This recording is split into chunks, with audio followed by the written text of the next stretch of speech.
ఇక పార్టీలు బలపరిచిన సర్పంచ్ అభ్యర్థుల దానికి సంబంధించిన బ్రేకింగ్ న్యూస్ చూస్తున్నాం. తెలంగాణ రెండో విడత పంచాయతీ ఎన్నికల్లో కాంగ్రెస్ మద్దతుదారుల హవా కొనసాగింది. మొత్తం 4333 స్థానాల్లో సగానికి పైగా స్థానాల్ని గెలిచి ఆధిక్యాన్ని చాటారు.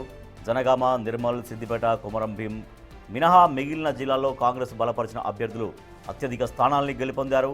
మరోవైపు ప్రతిపక్ష బీఆర్ఎస్ గట్టి పోటీ ఇచ్చింది. ఫలితాల్లో అధికార పార్టీ మొదటి స్థానంలో నిలవగా ప్రతిపక్ష బీఆర్ఎస్ రెండో స్థానంలో నిలిచింది. ఇక బీజేపీ మద్దతుదారులకు నిర్మల్ జిల్లాలో మెజారిటీ స్థానాలు వచ్చాయి.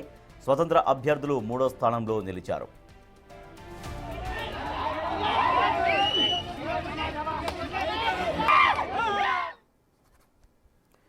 నిన్న తెలంగాణ రాష్ట్ర వ్యాప్తంగా రెండో విడత పంచాయతీ ఎన్నికలు జరిగాయి. దీంట్లో పంచాయతీ ఎన్నికల్లో వచ్చినటువంటి ఫలితాలు ఎక్కువగా అధికార కాంగ్రెస్ పార్టీ బలపరిచినటువంటి అభ్యర్థులు విజయం సాధించారు. సో వాళ్ళకి చాలా గట్టి పోటీ ఇచ్చింది బీఆర్ఎస్ పార్టీ బలపరిచినటువంటి అభ్యర్థులు కూడా విజయం సాధించారు. అయితే మరింత సమాచారాన్ని మా ఇన్పుట్ ఎడిటర్ పవన్ అందిస్తారు.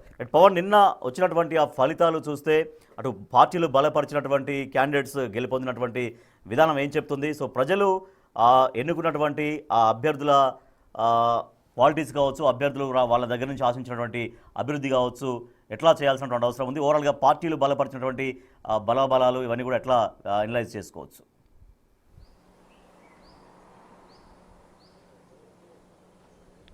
ఓటింగ్ సరళిని కనుక మనం గమనించినట్లయితే దాదాపుగా 51% పైగా ఓట్లు కాంగ్రెస్ పార్టీ బలపరిచిన అభ్యర్థులకు పడ్డాయని తెలుస్తుంది. 25% పైగా ఓట్లు బీఆర్ఎస్ పార్టీకి దక్కాయి. ఇక సీట్ల పరంగా చూసుకుంటే రెండవ విడత గ్రామ పంచాయతీ ఎన్నికల్లో కాంగ్రెస్ పార్టీ బలపరిచిన అభ్యర్థులు దాదాపుగా 2331 గ్రామ పంచాయతీలని కైవసం చేసుకున్నారు. మొదటి విడతలో కూడా దాదాపుగా 2000 పైచలకు గ్రామ పంచాయతీలని కైవసం చేసుకున్నారు. రెండో విడతలో కూడా అదే హవా కొనసాగింది. అభ్యర్థుల ఎంపికలో ఏకాభిప్రాయం సాధించడంతో పాటు క్షేత్రస్థాయిలో కాంగ్రెస్ పార్టీ అమలు చేస్తున్న సంక్షేమ పథకాలను అక్కడ నేతలు బలంగా గ్రామాలలోకి తీసుకెళ్లడం, అధికారంలో ఉన్న కాంగ్రెస్ పార్టీకి కనుక ఓటేస్తే అభివృద్ధి సాధ్యమవుతుందనే నినాదంతో ప్రచారం చేయడం కాంగ్రెస్ పార్టీకి కలిసి వచ్చిన అంశంగా చెప్పవచ్చు. ఇంకా బీఆర్ఎస్ పార్టీ కూడా గట్టి పోటీ ఇచ్చింది. దాదాపుగా రెండో విడతలో 1195 గ్రామాలలో సర్పంచ్ బీఆర్ఎస్ బలపరిచిన అభ్యర్థులు సర్పంచ్లుగా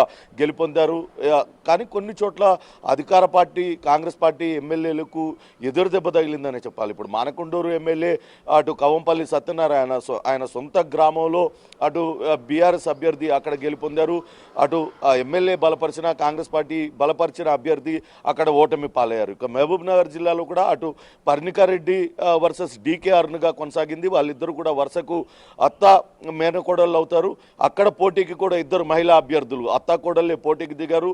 అక్కడ బీజేపీ బలపరిచిన అభ్యర్థి గెలుపొందింది. స్థానిక ఎమ్మెల్యే పర్ణికారెడ్డికి ఆమెకు సొంత గ్రామంలో ఓటమి ఎదురైన పరిస్థితి. ఇక అక్కడ పాలకుర్తి కనుక చూసుకున్నట్లయితే ఝాన్సీ రెడ్డికి పెద్ద ఎదురు దెబ్బగా చెప్పాలి, ఘోర పరాభవంగానే చెప్పాల్సి ఉంటుంది. అటు టీపీసీసీ ఉపాధ్యక్షురాలుగా ఆమె ఉన్నారు. ఆమె కోడలు యశస్విని రెడ్డి పాలకుర్తి ఎమ్మెల్యేగా ఉన్నారు.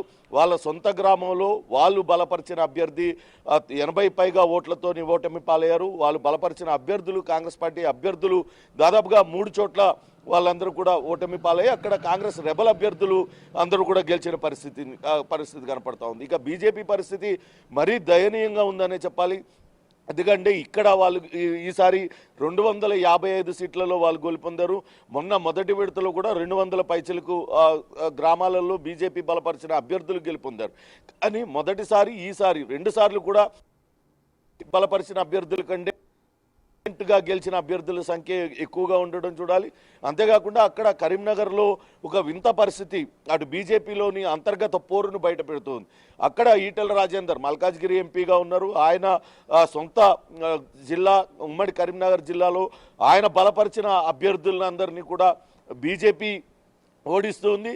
స్వయంగా కేంద్ర మంత్రి బండి సంజయ్ అక్కడ బీజేపీ అభ్యర్థుల్ని గెలిపించుకుంటూ ఉన్నారు. ఎక్కడికక్కడ బీజేపీ రెబల్ అభ్యర్థులుగా అటు ఈటెల రాజేందర్ నిలబెట్టిన అభ్యర్థులందరినీ కూడా ఓటమి పాలయ్యారు. దీంతో అక్కడ బండి సంజయ్ వర్సెస్ ఈటెల రాజేందర్గా అక్కడ వాళ్ళ మధ్య అంతర్గత పోరు బహిర్గతం అవుతూ ఉన్న పరిస్థితి కనపడుతుంది.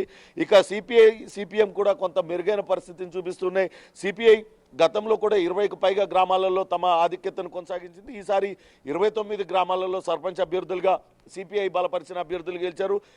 అలానే 34 చోట్ల సిపిఎం బలపరిచిన అభ్యర్థులు కూడా గెలిచిన పరిస్థితి అయితే కనపడుతుంది. ఇక ఇండిపెండెంట్లు కూడా దాదాపుగా 470 చోట్ల ఇండిపెండెంట్లుగా గెలిచారు. మొత్తం 3911 స్థానాలకు నిన్న మలి విడత పోలింగ్ జరిగింది. ఇక చివరి విడతగా 17 తారీఖున తిరిగి మిగిలిన గ్రామాలకు ఎన్నిక జరగనుంది. ఆ ఎన్నికల్లో కూడా ఇదే హవాని కొనసాగించాలంటూ అటు అధికార పార్టీ కాంగ్రెస్ పార్టీ భావిస్తున్న పరిస్థితి అయితే కనపడుతుంది. ఇక బీఆర్ఎస్ కూడా వీలైనంత గట్టి పోటీ ఇవ్వడానికి తమ శక్తియుక్తులన్నీ కూడా తీసుకుంటున్న పరిస్థితి అయితే ఉంది. Rajesh. Right, thank you Pawan.